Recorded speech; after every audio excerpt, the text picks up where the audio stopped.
Hey, it's Lisa Robin Young here, and dressed like an Eskimo on winter holiday, or summer holiday, I guess, um, because my son has been sniffling and sneezing for the last few days. Mm-hmm. Mm-hmm. And I was walking him home from school yesterday, and I got a little going on. So, this is my healing ritual. Basically, I wrap myself up as warm as I possibly can stand it, and then get just a little bit more warm. Um, Down a lot of orange juice and hot tea, and try and fight off, or no, that's the wrong word because we want to stay positive. It's my healing ritual to expel the thing that's trying to live inside me right now, so that my body can reject the virus or whatever. Um, and the reason I'm talking about healing rituals and healing in general today, along with pricing, is because yesterday I was reading Lori Beth Jones's book, Jesus Life Coach. And in the section on productivity, she opens the chapter by talking about a passage from Ezekiel 47:12. And she paints the picture through the scripture of this tree growing by the river, and it produces fruit, and it's the water for the river comes from the sanctuary.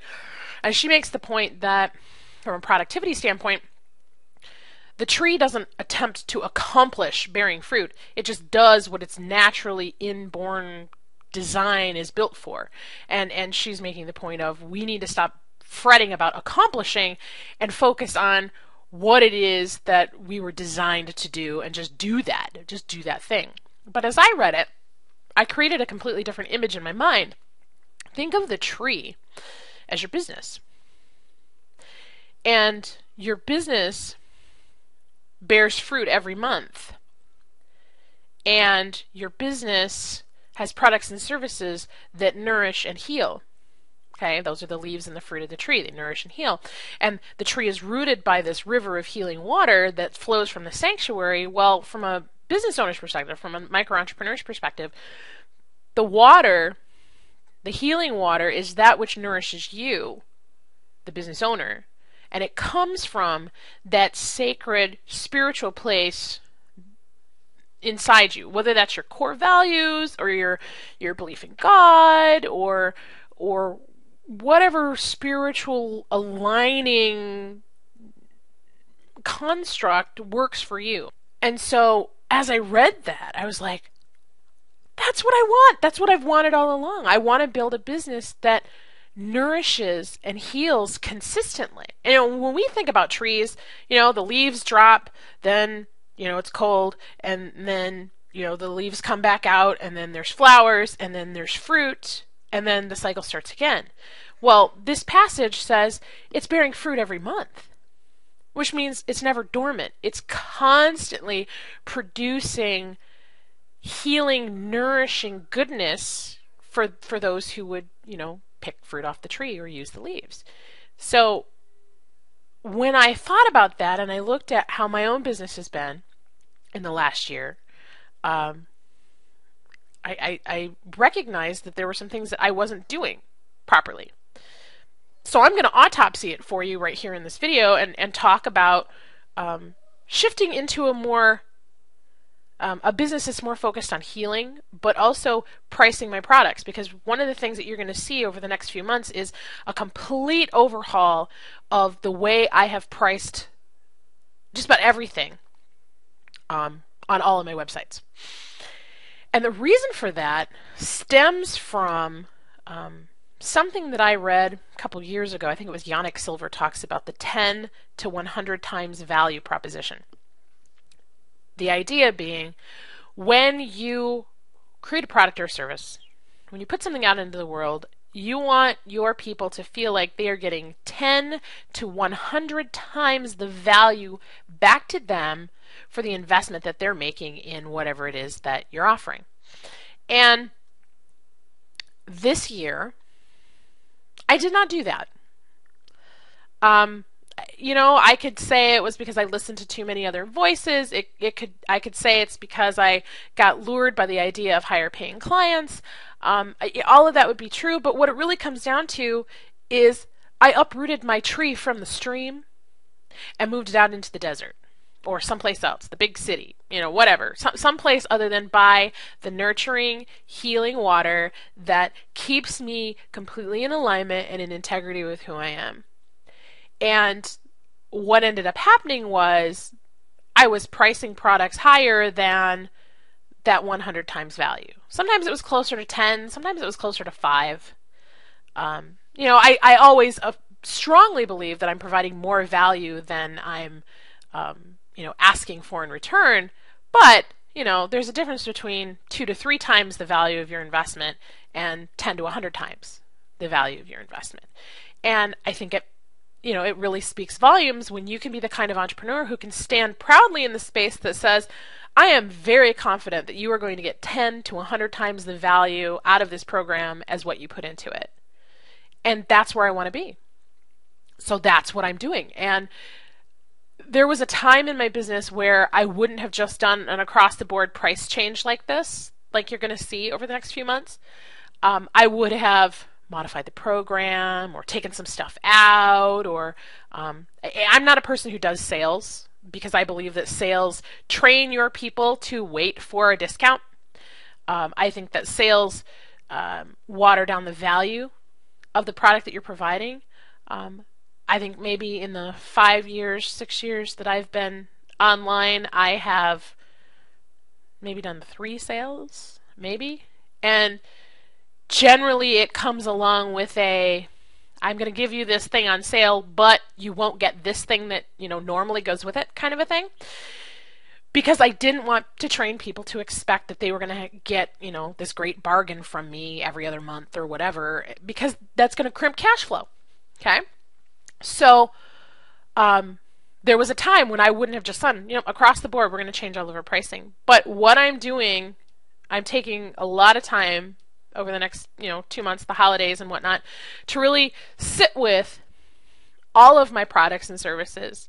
And if I don't believe that I can deliver 10 to 100 times the value of what they're asking to put in them, I'm taking them out. I'm taking them off the shelves, and they won't be available anymore.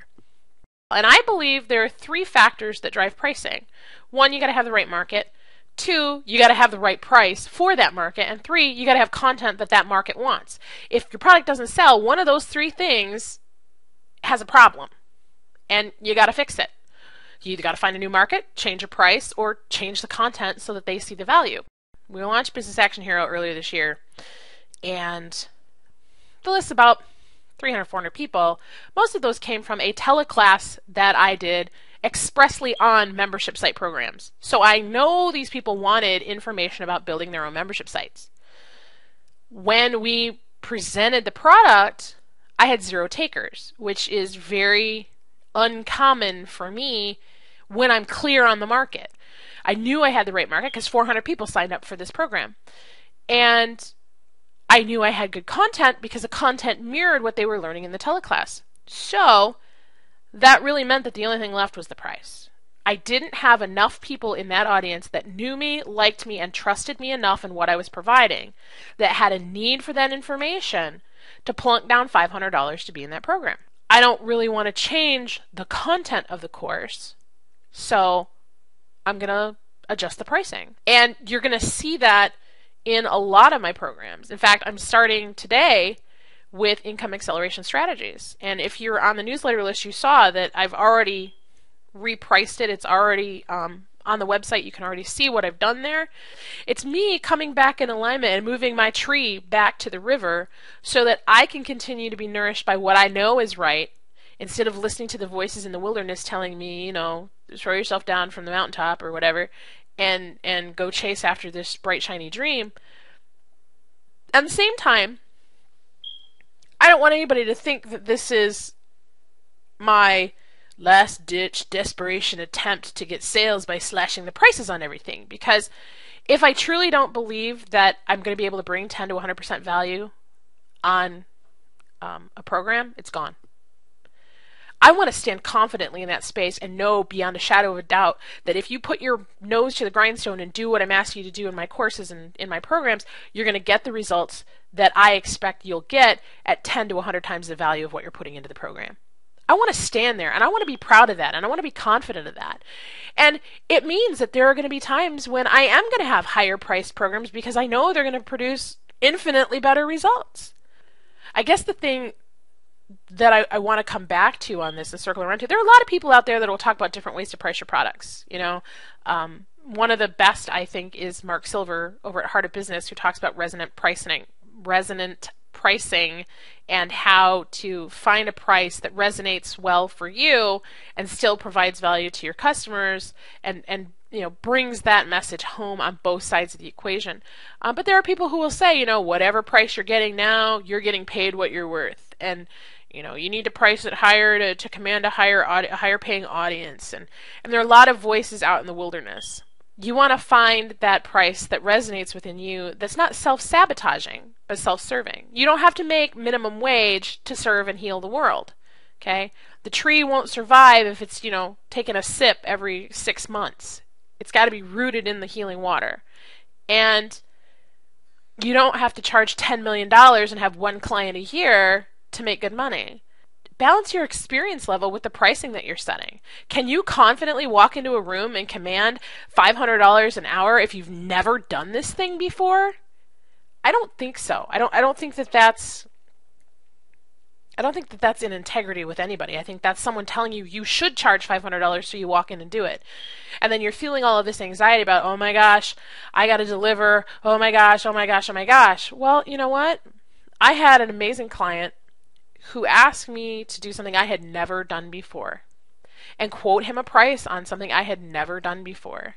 And I said to him, look, I would really like this job. I would really like to do this with you, but I have no experience in this particular area. And I am going to adjust my pricing for this project to reflect my lack of experience here. And if that's not good enough for you, Godspeed, go find somebody who's got what you need.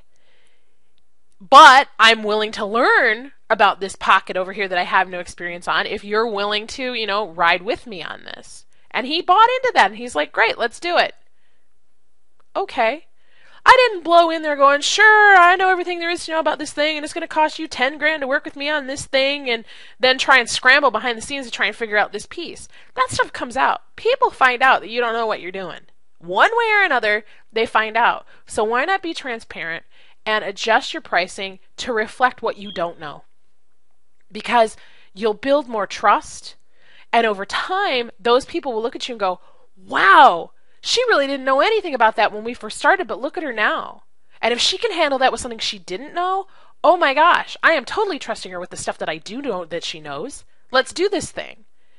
And that's where I want to stand. And I think that that's where a lot of people want to stand, is in that value space that says, I know my stuff, I know I'm worth my stuff, and so I'm going to ask for this kind of investment, but my commitment to you is I'm going to deliver this kind of value.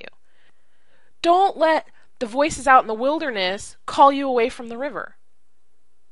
Stay rooted at that spot where you know you are completely in your value and you are completely doing the thing that you need to do to build a profitable life and business.